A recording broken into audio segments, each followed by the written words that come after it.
예, 여러분 안녕하십니까? 오늘은 42강 지사자로 들어가겠습니다. 그 앞에서는 상형자를 했고, 상형자는 그림의 모양을 본떠들 했죠. 지사자는 어떤 방향을 가리키는 추상적인 의미를 가진 글자입니다. 그러면서도 뭡니까? 상형자와 마찬가지로 독채자 한 글자만 가진 게 지사자입니다. 자, 첫 번째 뭡니까? 달감. 달감. 아, 붉은 글자네요. 부수자죠. 예, 달감. 예, 이게는 회의 겸 지사자인데 입구가 우리 배웠잖아요. 입구 안에 한 획을 그은 거죠. 입안 그어서 하나의 선을 넣은 거죠. 그래서 입안이 달다. 달다. 우리가 혀에서 뭡니까? 혀에서 단맛, 짠맛, 신맛, 쓴맛이죠. 그렇죠? 제일 첫 번째가 단맛이죠. 그래서 입을 맛을 본다. 달다 해서 달감이 되겠습니다. 예, 입구에서 맛을 보는 한 획을 그어서 방향을 나타내서 이곳이다. 그래서 달감자를 나타내는 지사자가 되겠습니다. 다음 뭡니까? 아홉구. 아홉구. 지우, 지우, 아홉구죠. 세을 부수인데 이 세을이 부수지만은 아홉구하고는 별 특별한 관계가 있는 건 아닙니다.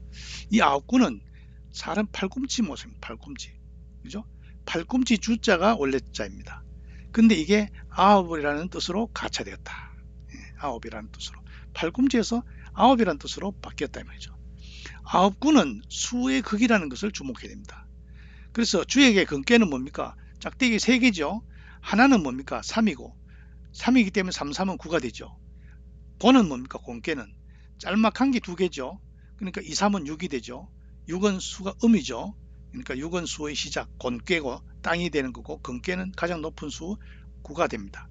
그래서 9는 수의 가장 큰 수가 9다. 예, 가장 큰 수가 9다. 이걸 알아야 됩니다. 그래서 나온 게 9구단입니다. 9구단. 예, 아홉구. 예, 아홉을 나타낸다. 아홉구. 예, 마찬가지로 팔꿈치에서 이렇게 한 부분에 그 하나의 걸 그어 가지고 아홉이라는 뜻으로 가차되었다. 예. 다음 오렐구.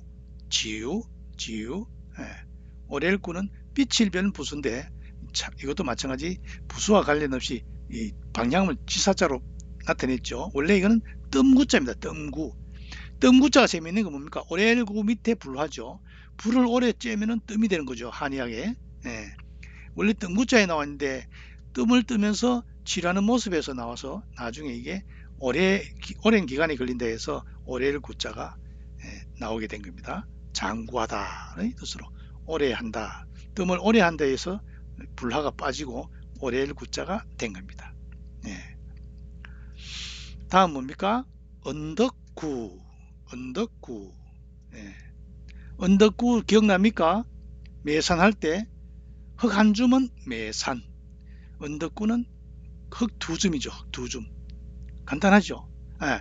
흙 한 줌은 흙토. 흙 한 줌은 흙토. 흙 세 줌은 매산. 흙 두 줌은 언덕구. 그렇죠. 언덕구는 흙 두 덩어리입니다. 여기 이제 언덕이 흙이 좀 많은 거죠. 그래서 언덕이 된 거죠. 예. 작은 동산에서 나온 건데 이게 고을의 뜻을 갖게 되었다. 예? 나중에 고을읍자와 합하면은 땅 이름 구가 되죠. 땅 이름 구. 대구 갈 때 이 글자를 쓰죠. 예. 원래는 이 언덕구를 썼는데 나중에 공자 이름을 피해야 된다 해가지고 땅 이름 구로 바꿨죠.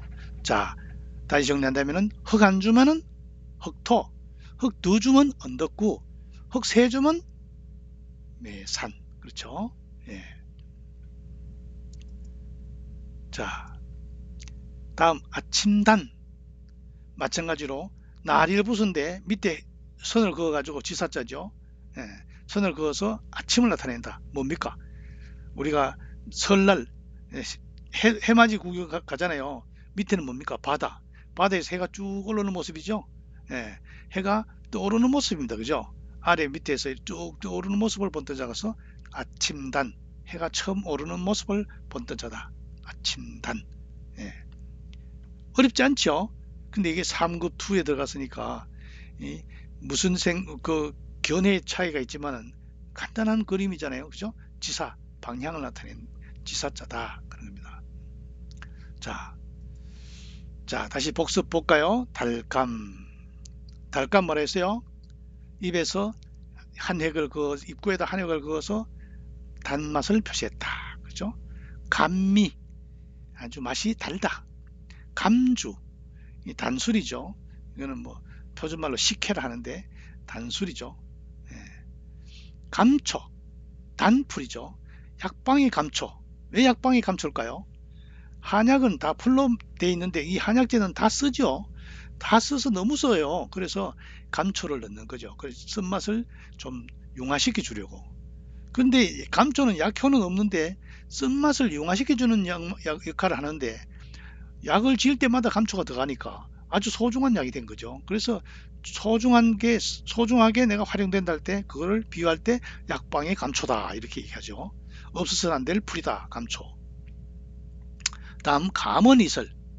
감언 슬러시 이설이죠. 달콤한 말과 이로운 이야기, 그죠? 감언만 하면 되는데 이설을 넣은 거죠. 아주 달콤한 말, 이로운 말로 남을 꼬드길 때 쓰는 게 감언 이설이죠. 예. 여기서 감색감, 뭐가 감색입니까? 실이 감색이죠. 감질감, 뭘까요? 감질이 병들력이니까 아픈 거죠. 그죠? 병이죠. 감자나무 감, 이거는 뭡니까? 나무 목이 부수니까 나무를 뜻하죠. 땅 이름 한은 이게 그 뭡니까? 옛날에 그 중국 조나라 수도가 한단이죠. 이 한자를 쓰죠. 이건 다 감에서 음을 빌린 형성자이다. 그럽니다. 예, 달감 붉은 글자 붙습니다. 기억하셔야 됩니다. 예, 그 다음 아홉구 뭐라 했어요? 팔꿈치의 모양을 본던 자 아홉을 나타낸다. 그렇죠? 예, 팔꿈치 모양에서 나왔다. 그리고 구는 수의 극이다 했죠. 구혈은 구멍이 9개죠. 우리 몸이 구멍이 9개입니다. 콧구멍 둘, 눈 둘, 귓구멍 둘, 입, 그 다음에 앞에 오줌 누는 구멍, 똥 누는 구멍 이렇게 9입니다. 예. 그런데 여자는 하나 더 있죠. 그거는 제로입니다. 제로, 0입니다. 그래서 우리 그 산수 공책 보면은 1, 2, 3, 4, 5, 6, 7, 8, 9 다음에 0이죠. 9가 수의 극이다. 그래서 뭐 구절양장, 뭐 구곡간장 하는 거 전부 다 9가 수가 아주 높다는 뜻입니다. 아주 구비가 많이 쳤다는 거죠. 구라는 뜻이 그 글자가 들어갈 때는 그런 뜻을 가지고 있다는 것을 염두에 둬야 됩니다. 구천은 뭡니까? 황천은 다른 말이죠. 구천이 떠돈다는 구지의 밑에 있는 세무로 구천이라 하는데 이게 바로 황천을 뜻하죠. 저승을 말하는 겁니다. 구품은 뭡니까? 품계죠. 고려나 조선시대에 관원들의 품계가 구품이죠. 우리도 뭐 공무원 시험 볼 때 뭐 9급부터 올라가잖아요. 그죠? 이게 품계를 나타낸다. 구사일생. 구가 수의 극이니까 9번 죽었다가 한 번 살아났다. 이걸 꼭 9번을 뜻하는 게 아니라 숱하게 죽을 고비를 넘기는 게 구사일생이죠. 왜? 구가 수의 극이니까. 그 다음 구중궁궐.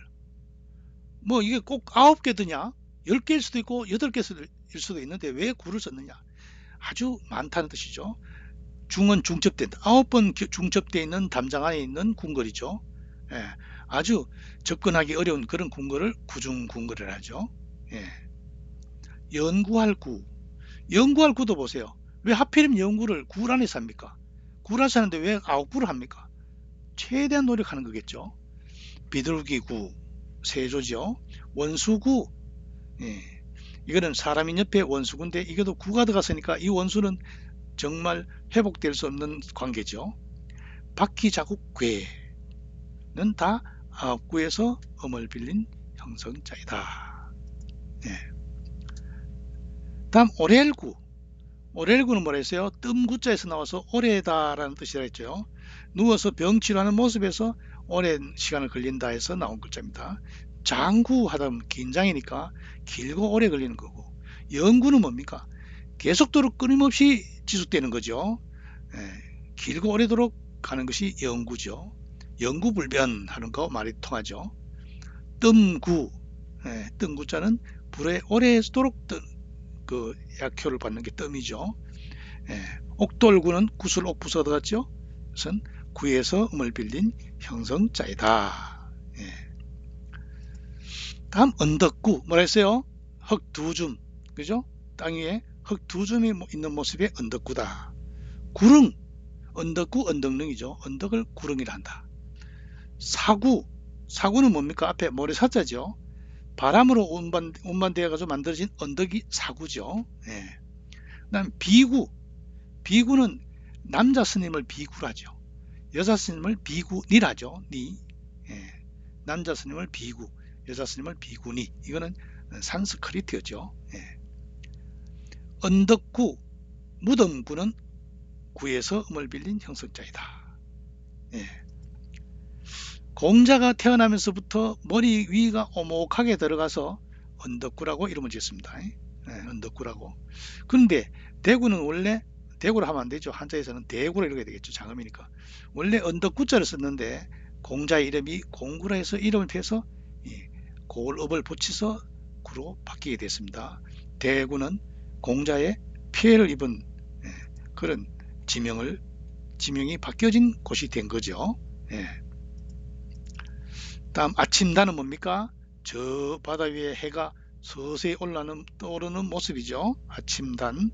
예. 단석은 뭡니까? 아침 저녁이죠. 원단은 뭡니까? 아침 중에 제일 어떤 설날 아침을 말하죠. 설날. 아침 중에 최고의 아침, 설날 아침. 그죠? 단명 뭡니까? 아침이 아주 붉게 쑥 올라오는 거죠. 희미하게 날이 밝아오는 거죠. 이걸 다른 말로 뭐라 합니까? 여명이라 하죠. 여명. 예. 다만단, 예? 부사로 다만단. 우통벗을단, 앞에 오두이 보입니까? 황달달, 병들역이죠. 평탄할 탄, 흑토죠. 흙이 많이 없어가지고 평평한 모습이죠. 이것은 다 아침단에서 음을 빌린 형성자이다. 예. 이렇게 해서 오늘 수업량이 벌써 끝났네요. 예. 오늘 수업 배운 게 뭡니까? 단맛을 나타낸 달감, 팔꿈치 모양을 본뜬 아홉구, 언덕의 모양을 본뜬 언덕구, 오래임을 나타내는 오렐구, 태양이 솟아나는 모습을 본뜬 아침단. 여기서 달감은 부수자죠. 예. 아홉구는 수의 극을 나타낸다. 예. 최고의 수를 아홉이라 한다. 예. 지사자는 어떤 방향에 점을 찍거나 표시를 해서 나타내는 글자가 지사자, 추상적으로 점을 찍어서 나타내는 글자가 지사자다. 지사자는 독채자다. 혼자 한 글자만 쓰는 게 지사자다. 예. 오늘 수업 여기서 마치겠습니다. 수고했습니다.